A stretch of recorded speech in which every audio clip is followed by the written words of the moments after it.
Hello, explorers, and welcome to Reach the World's Explorer program. For more than 25 years, Reach the World has sparked student curiosity, bringing real-world adventure, fresh perspectives, and career pathways into K-12 classrooms through virtual exchange. My name is Tim, and today is the kickoff live stream event for Reach the World's newest Explorer program, Virtual Exchange, called Deep Sea Detectives, the Search for MH370. We'll talk more about what that means over the coming weeks. We're partnering again with our friends at marine robotics company Ocean Infinity to investigate how they are using advanced technology, problem solving, and teamwork to map the deepest parts of the ocean, investigate underwater mysteries, and bring closure to families that have been impacted by maritime tragedies. Plus, we'll be talking a lot about careers in ocean exploration, hearing directly from the people who are doing these amazing jobs, certainly including Ocean Infinity's President of Data Services, Carsten Haagensen, who you get to meet today. I am so glad you're here with us from the very beginning. Get your questions ready for Carsten. Before we meet him, though, I have a few quick classroom shout outs to give. Mr. Barth at the Luderitz Blue School, glad you're here today. Miss Palmer students in Maine, hello and welcome. Mr. Dodd students at IS 61 in New York, so glad you're here. Miss Collish's students at Linden High School, hello. Miss Mays students at Central Heights and down in Texas, glad you're here. And Miss Ponsart students back up in Ohio at Meyer Middle School. So glad you're all joining us today. Before we welcome Carsten to the screen, a quick reminder about how virtual exchanges work. We've got two amazing articles already published on the Journey homepage for this program, including one from today's special guest. And you are always encouraged to read those each week before joining a live stream event like this, where your students will have the opportunity to ask their questions directly to experts from the Ocean Infinity team. The link to the Journey homepage is in the chat on the right-hand side of my screen. I assume it is in yours as well. And new written content will be published every week for the next 8 weeks. There's also a link to register your classroom if you haven't already. That's how you'll know when the next live stream is on the calendar. Okay, that's a lot of housekeeping, but it's time for the main show. I'd like to give a very warm Reach the World welcome to Ocean Infinity's President of Data Services, Carsten Haagensen. Let's bring him up onto the screen. Hey, Carsten. Hello. I love the frame in your background. The picture of the Endurance is one that is near and dear to my heart. So glad to see that so prominently featured. I thought you might recognize that. I'm glad you saw it. It's wonderful to see you here today. Very nice to meet you. Thank you for kicking off our program with Ocean Infinity for us. Thought maybe we could start by just giving you a chance to introduce yourself and tell us how you came to be the President of Data Services at Ocean Infinity. Thank you, Tim, and thanks for inviting us to share something around Ocean Infinity and what sort of really drives us. I'm really excited to kick off this journey. I, of course, have a lot of affiliation for the ocean. And as you mentioned, we're a company that explores oceans in many ways using technology. And what led me to this point was the mystery of the ocean, but also that the ocean, which of course covers 2/3 of the world, has such a massive impact on our planet and our whole ecosystem, and that a lot of it has been and remains to be a mystery that is unexplored. But with the ways of marine robotics and technology and the speed of which we can continue to develop this, we really unlock a lot of opportunities. And here at Ocean Infinity, our vision is about a sustainable interaction with the ocean, which is all about understanding the ocean and how to make sure that you can interact with this mysterious size in a way that doesn't harm the environment, but in fact unlocks opportunities for even further engagement with the ocean. And so I've been working in the ocean industry for 20 years, doing different things, many different things in relation to the ocean. And what drew me to Ocean Infinity was that this company actually has the technology and is so invested in bringing out that technology that comes closer to understanding the ocean. So that is why I'm here today, and I think that's why a lot of our colleagues work in Ocean Infinity. Let's go back to when you were in school What were the things that were interesting to you in school that maybe now that you can look back were predictive of you ending up in this career path? Were there anything you can put your finger on that you really liked as a kid that maybe was an early sign that this was the kind of work for you? So I think I'm sort of attracted by the difficulties that we are trying to solve.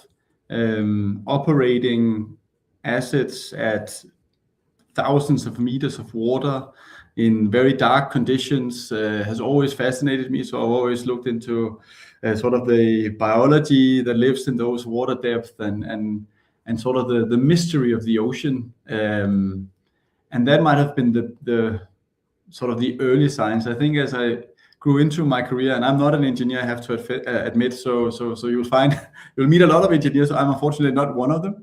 But what drew me into the ocean side was this mystery, and then the way that the ocean actually connects all continents. So I ended up working with shipping, was my sort of first play with the ocean, and trying to understand how important that actually is for world trade and sort of prosperity.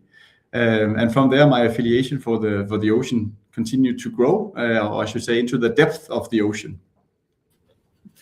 Excellent. You said just a minute ago that the oceans cover 2/3 of our planet. That's, for anybody studying fractions in school right now, 2/3 is a big chunk of our ocean. Does the size and scale of the ocean, does it ever feel intimidating to you? Does it feel like there's just so much ocean? How could we possibly discover all the things and map all the things that are underwater that until recently have been really off limits?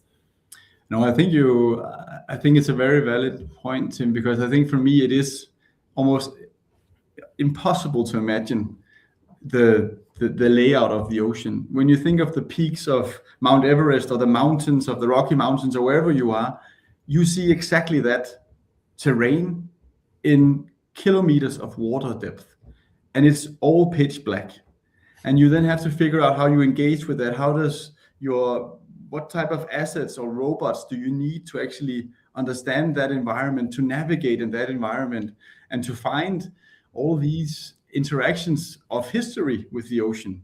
Because of course, in recent time now we understand when things don't go as planned. So if vessels are lost or other things are lost, we track that. But we're really engaging with the ocean for hundreds of years, thousands of years prior, and then trying to find that or engage with that if you're on kilometers of water or even closer to shore, where you might have rough seas and winter weather and massive waves, and the complexities of that is both frightening but also, of course, very exciting to engage with. I'm glad you brought that up. It wasn't that long ago where anything that slipped underneath the surface of the ocean was just gone. We would never know what happened to it, where it was, and that has certainly changed. I want to bring up some pictures that you've shared with us that sort of give us a look at how the tools Ocean Infinity uses to investigate the underwater world. Maybe you can just tell us what we're looking at, and I'll advance whenever you're ready. Yeah, thanks, Tim. So this is actually a very good example of a mission that's being conducted. So this is our remote operating center. So obviously we're dealing with marine robots and offshore robots, and the interaction between the systems and the deployment and the performance and the tracking. So basically looking at all of the equipments or assets and robots we have at play. How are they performing? What are they finding? Are they on the path that we're looking for? Or do we need to change? And it's a massive operation between the vessel or the boat and all of the potential tools that it might deploy. And some of these are down for 40 hours before they resurface. So it's a long time to actually try to keep track of all of this. And what you're witnessing here is 3 individuals looking at 6 different systems to control these robots in operation.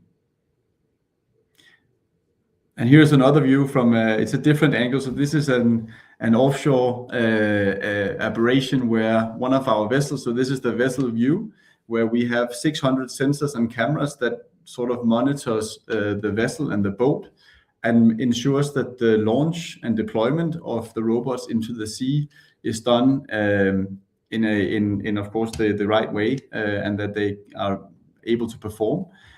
And what is interesting about this is you'll see one person with a headset and the computer, and this is also very new to the industry of shipping or marine operations, because everything we do can actually be operated on a laptop or an iPad. So a lot of the operators don't have a degree in engineering necessarily, or have been trained for this for 20 or 40 years. Some of them are trainees that spend 3 months before they actually go into operation, because it's so technology driven, and a lot of the interface we use are common for people who operate iPhones or smartphones or iPads, so to say. And this is another very interesting picture. So this is a 36-meter vessel, the one that you can see on the crane. It's unmanned. So this vessel, which is 36 meters long, will be able to go to sea for 30 days, gather data around what is surveying. So basically looking at the seabed floor or whatever objects, boulders or rocks or whatever you're looking for. And then it will be able to come back, and it will be able to be completely controlled by the same individuals you just saw on the prior 2 pictures. So they're called unmanned surface vessels. So those are the vessels that stay on top of the water, but can be remote controlled. And this is one of our most recent flagships. So this one is 86 meters of size, so just around 2.5 times larger than the one that you saw before. It has 2 moon pools on the deck, and you can see the blue cranes on the back deck, which is the launch and recovery system, which is basically a fancy way of saying this is where we put the robots through the moon pool, which is called in the vessel, down to the ocean, and where you can steer and where you can recover the robots as they come back. This is we have 6 of these, and one of these were recently engaged with the Malaysian Airlines search, where it deployed 3 of our autonomous underwater vehicles, which are basically large-size robots that you will get to know more about during your course here. And this is another snapshot of the same type of assets. We have them in different sizes, and this is one that we have other 8 of, operating also globally. This one has people on board because of the size, so we're typically around 14 to 20 people offshore. And here we see an operation. So the orange one is actually an AUV. So these are the robots that we deploy into the ocean, and some of them will go as deep as 6,000 meters, and they will be able to fly for somewhere between 20 to 40 hours, depending on how they manage the energy and the batteries. So it will be deployed, it will dive down, and then it will spend however many hours gathering the data. Then it will resurface, come back to the ship. The ship will extract the data and start processing, so we can look at the imagery that these AUVs have found. And again, coming back to your questions about the ocean, I'm always so fascinated by the environments that these AUVs get to explore. So imagine diving down 6 kilometers and flying through canyons and rocks and mountains subsurface, and being able to tell the story of what is down there. Things or areas that no human is able to actually reach before they got invented. I find that to be massively fascinating. Me too. And for our students and classrooms that are joining, I just want to pause momentarily here. I have 100 questions about what Carsten has said already, and I'm sure you do too. So please be keeping track of those. We'll have a chance to fold them in. Send them to me however you'd like, and we'll fold them in after we look at a couple more pictures. So just be thinking about your questions, and we have a couple more pictures to look at. And so this is another new technology that we've brought to surface. They're called the needlefish, and they're part of what we call the ocean reveal.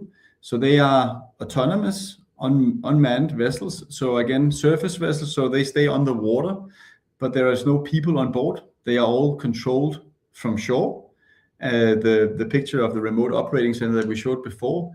And then they are programmed to follow whatever route and gather data, so intel on what's moving, what's in the ocean, what's below the surface. And this, of course, allows the individuals looking at this to understand what's really out there. And these are very fast, as you can see. They have a different design than the rest of these. And that's because they are primarily used for surveillance operations, so looking at everything around the ocean from a defense point of view. And here another good picture. So this is this gentleman here is looking at the data that we have acquired. So basically, when the imagery comes back that the AUVs or other robots have been gathering, this is then depicted for our data processing team, who then looks at what is it we're looking at. They sort of they process the imagery to be sense making, and in this process, of course, artificial intelligence and software has really played a massive part, and is an area that we are constantly working on, because the amount of data that these robots gather takes so long to process without software and AI telling you this is what you're looking at. And what's really important, I think, for me to stress is that looking for stuff underwater is so much more difficult than doing it on land, because you are, again, in the worst case scenario, you're in high seas, 6 kilometers underwater, everything is dark. No object, if they've been there for a long period of time, looks the same as you would expect. So it's not like you could tell the robot, can you find me a Viking ship? And the robot will go and find your Viking ship. You need, these individuals on this picture need to look at what are the likely things you will find for a vessel that has been at sea or in the ocean for 100 years. What would that look like? So it doesn't come up as a ship. It might come up as what we would call debris, or something that looks similar, but isn't necessarily classified as wood. It might be sort of done differently. And I think that's what this individual is looking at on these pictures. Excellent. I said we were going to save questions for the end, but this is the perfect spot to insert a question that a student submitted online related to the article that you shared, Carsten, on the Journey homepage. You had referenced that you and Ocean Infinity deal with a lot of data. Can you somehow quantify, like, what is a lot of data? So we're in the terabytes of data per process that we make. And so for a mission of like the orange one, the underwater vehicle we talked about before, when it's been away for 20 to 40 hours, it typically takes us 24 hours using software to just process and ship the data that we need. So you can't even begin to imagine how much data we're moving in terms of this. But it of course depends on the quality. So like what you're used to on YouTube or other places, you can choose the video quality. But when you're looking at something very small or very specific, the quality of video and imagery that you need has to be so high that we're really processing a lot of data. And that's why we're trying to actually move the data processing to the vessel, because you can imagine that even using Starlink, if you are transmitting that amount of data to a shore base, it takes a long time and it's extremely expensive. So we're trying to do what we can to make this person's life easier by only giving them the relevant imagery, not all of the imagery, if that makes sense, all of the data. Got it. All right. Thank you. Great question from our student. I'll turn it back over to you for our next photo. And so this is an AUV that's being launched, and as you can see from the photo, in harsh environment or a very, very cold environment. And what's interesting about this is, of course, that robots, because they are essentially machines with batteries, like your electrical vehicles, they perform differently depending on the weather category. So when you launch them into an ocean like this, which is Arctic, the performance of the robot is very different to what you might have operated in the past. So this means that the teams that are planning the mission, who are working offshore in this environment, have to configure each robot with the conditions of which it operates in. So what is the temperature? What is the water state? How long can I safely keep it there before I have to bring it to surface? All of that is individually planned. So there's a lot of work that goes into what you're looking at here, which is a deployment for this robot to go and look at a specific site. Sometimes months of planning goes into this specific activity. And here's another example of the same AUV. So these were the ones that were used for the recent Malaysian Airlines search, where we deployed 3 from that specific vessel. And so here's a picture of one of them in the ocean here. And another one, so I'm just trying to get sort of the order of magnitude. So here you have a person on the picture, so you can see how large they are. And we have them in different sizes, all up to about 12 meters. And here we have the mission planning. So again, as I said before, so much time goes into the actual planning. Also because, as you can imagine, when you're looking for a very specific site, we have built data models where you upload your newest imagery or the data that you've acquired, and looking at that helps sort of predict where you then should look next. So are there elements of this that are of particular interest, things that we should change on the mission so that we either go down and look again, or we send a different robot, or we change the search pattern. And this is what's happening here, is they're looking at an area and what they have found in terms of infrastructure or items or objects on the seabed. And here is a picture of of a search where you can start to see that what they're looking for. And I think this was back to my point that there will not be a picture coming up and saying Titanic or Endurance. That's not what you will start by looking at. You'll find these objects that you then need to revalidate and try to look at from different sensors or even different types of robot before you get to I think it's the next picture, Tim, that clearly shows you, now I understand. This looks like a vessel that has been sunk. This makes sense to me. And so what you're looking at in this picture is actually the combination of different sensor data, so different types of our robots being merged into one, which gives the operator, like myself, for instance, a view of, now I understand what we're looking at here. And I think it just goes to show that for some of the things that we've been looking at, which are very, very old items and artifacts, this is not what you will be finding on the ocean bed. You will be finding silhouettes of something where you then have to fill in sort of the blanks. And that just makes it even more difficult and challenging. But that's also why I think half of our team is almost like archaeologists who thinks that this is the cool part of the challenge. And here, of course, another view. So this is a different type of robot. They're called a remote operating vehicle that you can send down, which has sort of cords and communication to the vessel, and therefore you can operate them real time with cameras, with lights, and you can sort of video this. And this is typically used when you have identified, as I said before, the object, and then you want to come and make sure that what you found is what you were looking for, or what is the specific object. So this is when it gets real fun, and what you typically would see in movies, I think. All right. Yeah, that's a good place to sort of end the broader overview of what the work process is like for searching for and finding something on the ocean floor. You started with developing technology. We talked about mission planning. We talked about getting the right tools to work, and then even just identifying what it is you're looking for on the ocean floor. It's seems like a long journey that ends with those beautiful photos of mysterious things on the bottom of the ocean, which maybe all of us are more used to, because that's the point where we get involved in something that's happening like this. And just in terms of magnitude, Tim, so when I look at these AUVs, so the orange ones we just depicted a couple of, if we have 3 of those in decent weather operability windows, they typically cover between 200 to 600 square kilometers of ocean bed in a day.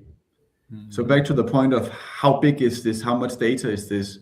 So 600 square kilometers is a very large area. And so that's everyday imagery of coming up, of looking at what's on the ocean, right? So So when you're looking in an area that's 15,000 square kilometers, it's a big place to look for something, especially because it becomes very small on 6 kilometers of depth, water depth.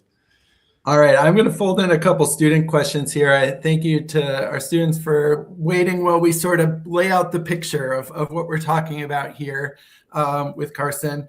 The student had submitted a question about basically how often do you find what you're looking for? What are the chances that you are successful? I think another way of phrasing that is how often do you fail? Oh, that's a good question. I think if we measured our success by the amount of times we achieve something, I think we would be mistaking ourselves. Many times it's very, very difficult. So of course, if you're looking for something where you understand the area or it's relatively recent or it's shallow water, it becomes a lot more likely that we will make success.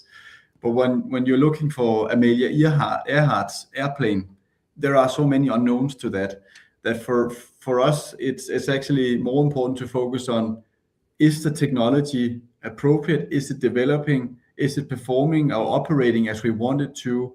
Can we look at the data, evaluate the data faster? Can we take action on that faster? Because if we do all those things, then the likelihood of success when we look for something very difficult increases, because there's no guarantees that just because we looked somewhere that we didn't miss it. Because again, the conditions are so difficult that even in today's technology where we're getting much better, it is almost impossible because you cannot humanly verify what you're looking at. And there can be so many reasons why it doesn't look the way you expected it to. So I think we look at it more as, does our technology work? Then it's a success, because then we know we will find it when we get there. And obviously, as you also, we talked about the endurance, we have had our fair share of success, and a lot of times it's also assisting other operations with finding whatever might be happening. So looking for submarines or other vessels that are in distress and stuff like that, where of course we will find them. It's more when we go on these historical, archaeological, or these mystery searches that it becomes a lot more difficult. All right, very interesting. I think it's probably worth noting that it feels like you're rarely going after the things that are easy to find. That oftentimes the technology developed by Ocean Infinity is better suited for things that are difficult to find, because, as you mentioned, we're often operating in water that's kilometers deep, not meters deep. Yeah. I think we have, Tim, I think that we do actually do a lot of operations that are what I would call ongoing, because as you can imagine, there's a lot of operation and activity taking place with the ocean, like pipelines or communication cables with the internet on the seabed floor. And we're of course engaged with that as well, where we actually track and ensures or helps our customers ensure that whatever they have installed on the seabed is still working, is still in good sort of integrity, which means that it's in working condition. We do a lot of that as well. And that's of course a way of using our technology to test it and to make sure that it performs as it should before we go out on the very, very difficult ones. But your student is right. That is where we started, and that is also where we spend a lot of our time thinking about how do we solve that challenge. Because if we solve it when it's very, very difficult, it becomes a lot easier for us to introduce it on, let's call them more sort of mundane or normal operations. All right, very good. We had a student interested in just the seafloor in general. The question is, how different are different sections of the ocean floor? From the surface, it's water as far as you can see. Sometimes it's a little wavier than other times, but beneath the surface of the ocean, how different is the seabed? It's actually very, very different. So almost think of the land structure that where you have mountains and you have deserts and you have all different, everything in between. It's very much the same on the ocean seabed. Some of it is as tranquil and Caribbean beach vibes sort of seabeds, and others are like the Rocky Mountains underwater where it's just very dark. And so you have the same sort of spread, I would say, at the seabed as you do on on shore. Okay, and from the follow-up question then, from a data perspective, do you have a preference? Do you like the easy ones that have a nice flat surface, or is it more exciting to search for something in a more rugged underwater terrain where there are going to be other factors that make the challenge even more difficult? So I'm probably more in the latter category, if I'm being honest. So when I go by the teams in operation and look at their screens and what they're looking at, that tends to be when we're in very rugged sort of waters, and also because the more rugged or difficult it gets, the more unknown it becomes, typically, because of course in shallow water where it's relatively easy to operate, many people have looked and found a lot of interesting objects through the times. But when you get into parts of the ocean where you can't actually interact with it, there are so many more unforeseen things on the seabed that you didn't even know were lost, or didn't even know that they were supposed to be there. So I tend to gravitate towards that, because I just find that it's remarkable, really, what has been happening on the ocean for hundreds of years, and you sort of see that history looking into that data. That brings us beautifully into another student question, which is, do you ever find things that you were not looking for, or things that surprise you about the landscape, what you discover, what you see, when that's not the purpose of you being underwater in that specific spot?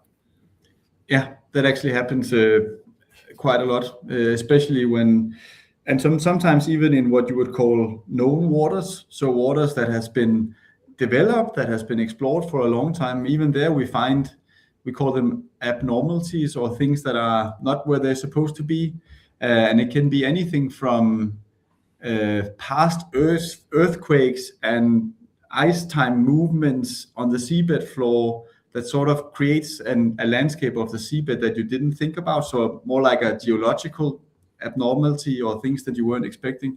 But it's also very much objects, so vessels or boats that you didn't know were there, that wasn't supposed to, or nobody knew was there, to all sorts of different things.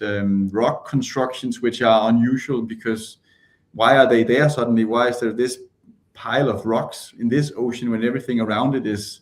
So there's a lot of that, and I have to admit that the team we have working with that, who are geologists, I really find it very inspiring talking to them, because the way that they see this, and then they go on this investigation of trying to explain whatever we just found or saw.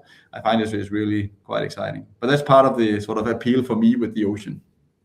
It sounds, the way you describe it sounds very much like the scientific process, where you have a theory, you're looking for something, and then you get a piece of information that you didn't have before, and you have to try to figure out, adjust your plan to fit in the reality of what you found in your investigations. I think that will be very familiar to a lot of students who are watching, who are learning the scientific process in their classrooms right now. Another thing I wanted to ask, this comes from a student as well, is just sort of gets back to your interest in the ocean. You described in your article that the way you and your colleagues explore the ocean sometimes feels like magic, or, the word mysterious comes up a lot in the ocean. We talked a little bit about that, but for you personally, like, what keeps you doing this work? What gets you excited? Like, what sort of new challenges do you get you out of bed in the morning and get you excited about the work? Yeah, it's a super good question. I think, as I said, I alluded to it a little bit in the past. For me, it's the interaction and the opportunities of the ocean. For me, the ocean, again, covering 2/3 of the world, is a massive resource. It's been a massive resource through all of human history, yet we know so little about it. So for me, the ocean is like others would feel about space, or space sort of exploration.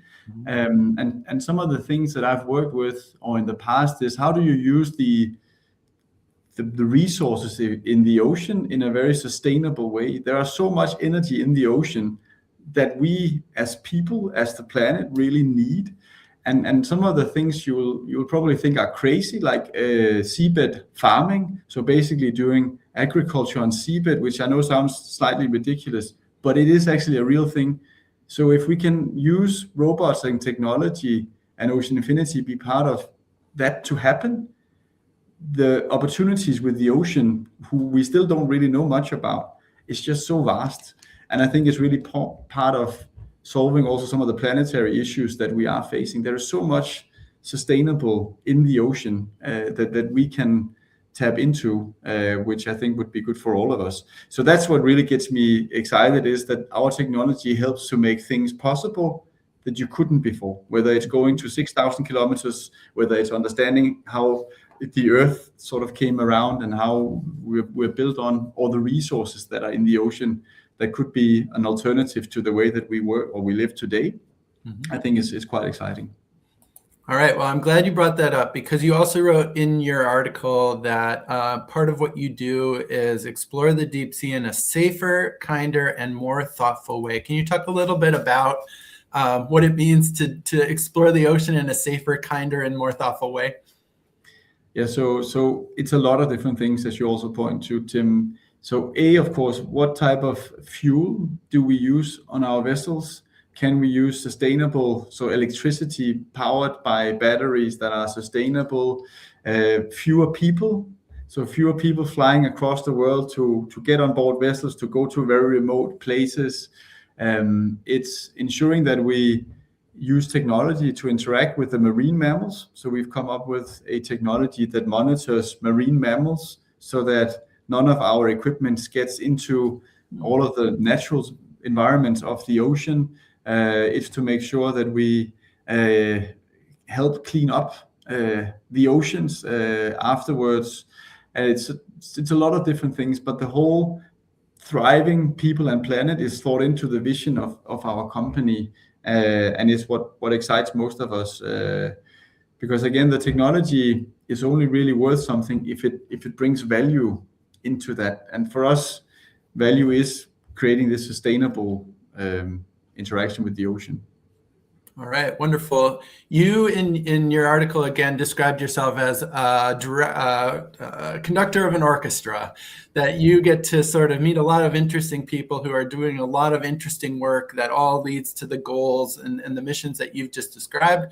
I want to talk through a couple of these categories, because we're going to meet your colleagues, many of your colleagues who do these jobs, and you're a great person to ask about how they all fit together. So you categorize sort of generally people at Ocean Infinity into 5 groups. There are, number 1, the people who launch and guide the autonomous underwater vehicles. They're described as robot explorers. So those are the people who are launching the AUVs. Yeah, so they are right out of the sharp end. Some of the pictures showed them basically standing on the vessel or close to the vessel, or even by the robots, making sure that they come up and that they're sort of certified and can come back into the water and the data is extracted. And then before that, you would have the engineers. So all of the people who actually construct the robots, who make sure that the system works, both the steel, so the robot itself, but also all the software. Imagine all the software that you need to be able to control and to make sure that the mission is planned and executed correctly. Which is the next group, the planners. So the ones that says, these are the robots I need. This is what I would like them to go and explore. These are the sensors, which is basically what type of data or imagery do you want them to look for? Is it sonar? What type of seismic is it? The ones who basically look at, okay, so I need to find something in 15,000 square kilometers. How do I do that? And give that to the robot explorers, so to speak. And then there are, as we saw on the pictures, the people who retrieve or receive the data and says, here you go. This is day 44 on my mission. Can you please have a look at what this looks like and let me know if we need to adjust or if we're on mission, so to speak. And then there's the 1,000 of other parts of this who makes all of it possible, right? So the vessel logistics, having people in the right places, whether wherever they may be in the world, because some of this is very remote, right? So when you go to the Arctic, it takes months to get there on the vessel. There's a lot of activity going into that, as well as the software engineers and all that. So there's a few people on the pictures, but but there are literally hundreds of people behind them to make sure that this can be conducted in a safe way. All right, excellent. I want to talk about the planners for a minute, because planning is, as we've discussed, one of the first steps. And I think there's a lot of interest in that, because I don't know what sort of, if we're talking about ourselves as deep sea detectives, yourself and your colleagues as deep sea detectives, like, you maybe start with a clue. If you're lucky, you get, a couple more clues that get to be part of the unraveling of a mystery and the closure of a story that's been on the seabed for a while. That all starts with the planning, right? Can you talk a little bit about, like, how, if you got a nugget of a clue for something that you were going to go after, how you might think of that clue, or what sort of clues you might normally start with? I think it's a really good point, and actually I like the perspective of thinking of it as clues, because that's exactly what goes into any search we do. So whether it's for ourselves or some of our customers who says, I think I know where Amelia Earhart's aircraft or airplane is. They of course have looked at different things. It could be the day of which they disappeared. It could be how they think the streams, if they thought it went down here and then the stream over time drifted over here. So they have looked at different types of clues, and then they would come and say, so this is the search area we're looking for. Then we would say, okay, given the history of this airplane and how it has probably looked when it happened, these are the things we need to look for. And also importantly, these are the things we have to be careful to misinterpret. As I said before, when you're looking for an aircraft, you're not going to likely find a picture of an aircraft on the seabed floor. You might find a part of a wing that can very easily be mistraded for a rock. So what you're looking for in the mission planning is, what are the distinct clues that we need to make sure everybody on the team looks for, and when they find them, identify them and bring it to sort of a verification of, is this a rock, or is this potentially something we should be looking at further? And if it is, what would it take to evaluate that clue? Do we need to send video down if we can, so we can interact with it and actually even touch it if we need to? What is it we need to do to verify that? And then, as you said, over time, you will end up with a map of your search area where you have different color codes that tells you, this one is cleared, we have no issues here. This is an object of interest, here's a clue we need to look further into. So it'll be sort of from green to red, and then you'll have a view as to where do you need to go. And that, of course, as you said, Tim, informs the next planner, right? Because then when you come back for day 45, you said, we were actually going to look here, but now we found some evidence or some clues that suggest it would be interesting if we can go on this course. And that's why you need them also in constant dialogue with the people offshore, the robot explorers, as well as the data processors trying to make sense of all of these clues. And it is, of course, when you're getting terabytes of data clues, it's a lot of work. And that's why we use AI immediately as it comes up to say, what is it likely you're looking at? What is the dimension? So the size of whatever object you're looking at, so we can quickly use that to say, not of interest, but this is of interest. So you don't always get like a big, beautiful sonar of a big ship just lying on the perfect sand. Sometimes it takes a little bit more piecing together than that. Typically. So I think the picture we found for you was specifically made so you can have an idea of how that looks. It's not normally what we find. No. Best case scenario, right? All right, so we have one final student question. I think this is a great place to finish this up. I have a student who's sort of piecing together what you're saying, and I think they're right when they sort of think through and say, it's not necessarily the people who are on the ship at the search location who are making the discoveries. They're collecting the clues, but it's the analysis of that data, the data processing, that helps you understand if you found what you were looking for, or found something else, or found something of interest. It's spot on. So this is exactly the photo of the remote operating center. So in fact, a lot of our detectives sit globally.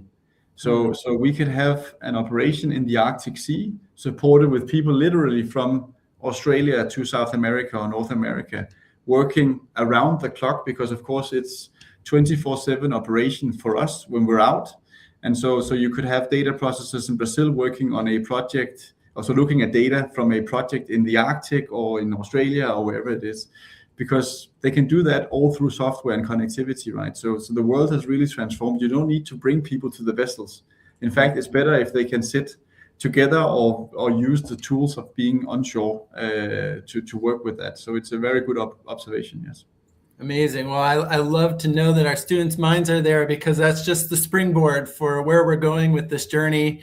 In fact, next week, we're going to connect with some of your colleagues who work on those marine robotics, who, build the machines, who keep the machines going, who deploy them on mission, and are the people, using these robotics in really unique ways. So I think that's a good place for us to stop for today. Carsten, it's been so nice to have you join us today. Students, thanks so much for those great questions. I think you're dialing in a little bit to where we're going with this, and I think that's fantastic to see. I'm sure we'll have more questions as we keep going over the next couple weeks.